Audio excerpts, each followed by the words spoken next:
blind girl's success.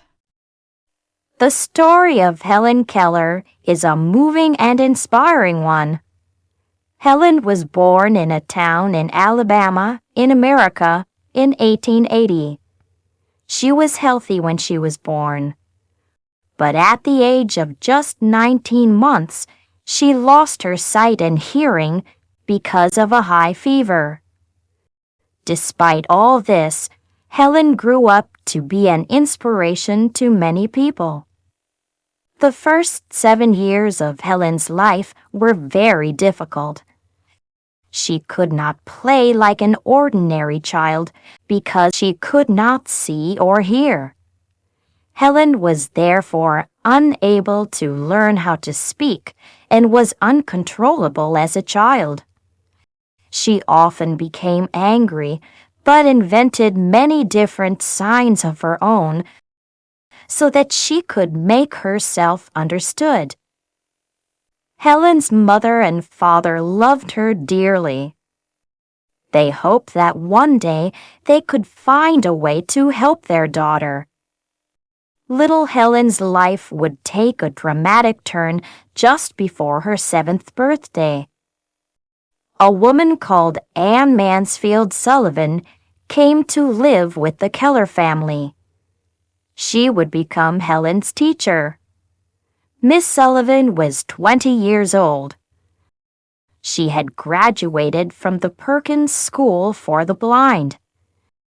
She had lost much of her own sight, but was able to see again after she had had some operations.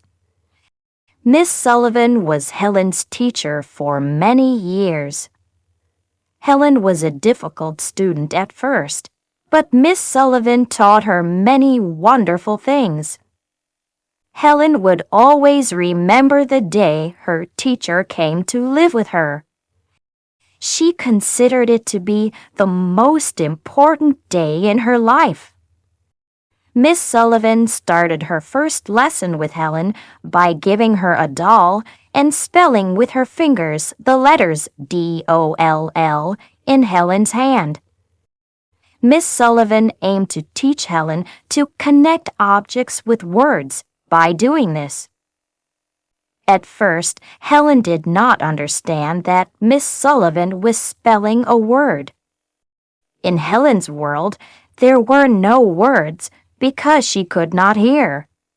One day, Miss Sullivan took Helen outside into the garden. The teacher held Helen's hand under a water pump. As cold water poured onto Helen's hand, Miss Sullivan spelled with her fingers the letters W-A-T-E-R in Helen's other hand. All of a sudden, Helen understood. She realized that what was being done in her palm meant the cool liquid she could feel with her other hand. It was like a miracle. The word water was one of the few words Helen had learned when she was a baby. Helen still had a vague memory of the sound of the word water. Helen was overjoyed to have made the connection between the word and the object. This gave Helen great hope for the future. At last, there was not only a way for people to communicate with her, but Helen would now be able to learn how to express her own thoughts and feelings. Helen learned many new words that day, including the words mother, father, sister, and teacher. From then on, Helen's education quickly progressed. She learned the alphabet and also how to read Braille, which is a system of printing used by blind people. Miss Sullivan was a very devoted teacher. Then, when Helen was 10 years old, she told Miss Sullivan that she also wanted to learn how to speak. Helen had learned of a deaf and blind girl in Norway who had learned how to talk. A lady called Miss Sarah Fuller taught Helen how to speak. Helen would gently feel the movement of Miss Fuller's tongue and lips and then copy them. However, Helen had learned only the basic way to speak from Miss Fuller. So it took a lot of practice, and for a long time, people could not understand what Helen was trying to say. After much practice, Helen was able to make herself understood. Miss Sullivan also corrected Helen when she made a mistake. Helen was able to read Braille, and now she also knew how to speak. Helen now dreamed of going to college. Her dream came true when she went to study for a BA degree at Radcliffe College.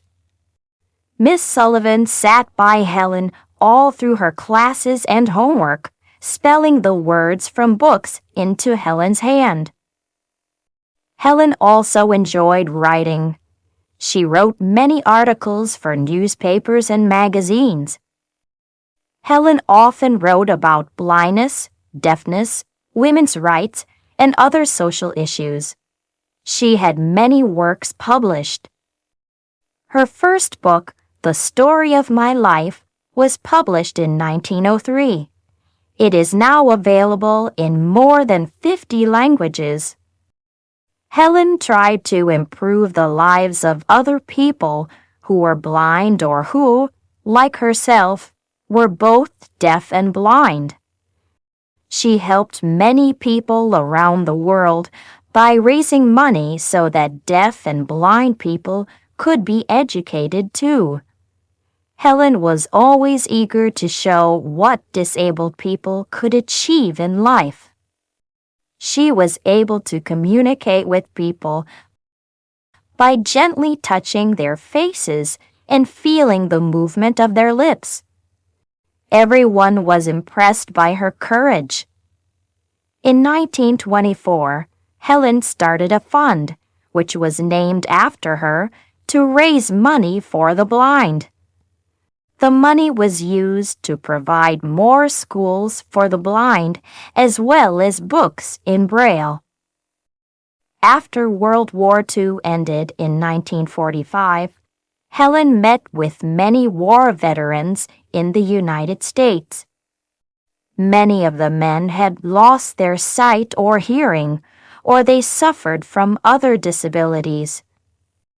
Because Helen was also disabled, she could understand their feelings. Helen's visits gave soldiers great courage and hope. She called this period the crowning experience of my life. Helen started traveling all over the world. During the 11 years between 1946 and 1957, she visited 35 countries. One of her longest trips was taken when she was 75 years old. She spent 5 months visiting various countries in Asia. Wherever she went, Helen gave and received great warmth. Helen met many world leaders, including U.S. President J.F. Kennedy and India's Prime Minister Jawaharlal Nehru. Through these visits, Helen kept appealing for the need of relief for the disabled. She also wanted people to understand that the disabled were not special, but like everybody else. In 1964, President Lyndon Johnson presented her with the Presidential Medal of Freedom, the highest award a civilian can receive in the U.S. After receiving the prestigious award, Helen said, "When one door of happiness closes, another opens. But often we look so long at the closed door that we do not see the one which has been opened for us." A year after being presented with the medal, Helen was elected to the Women's Hall of Fame at the New York World's Fair. Helen passed away just before her 88th birthday. Senator Lister Hill of Alabama summed up what people felt about Helen. She will live on, one of the few, the immortal names, not born to die. Her spirit will endure as long as man can read and stories can be told. Of the woman who showed the world there are no boundaries to courage and faith.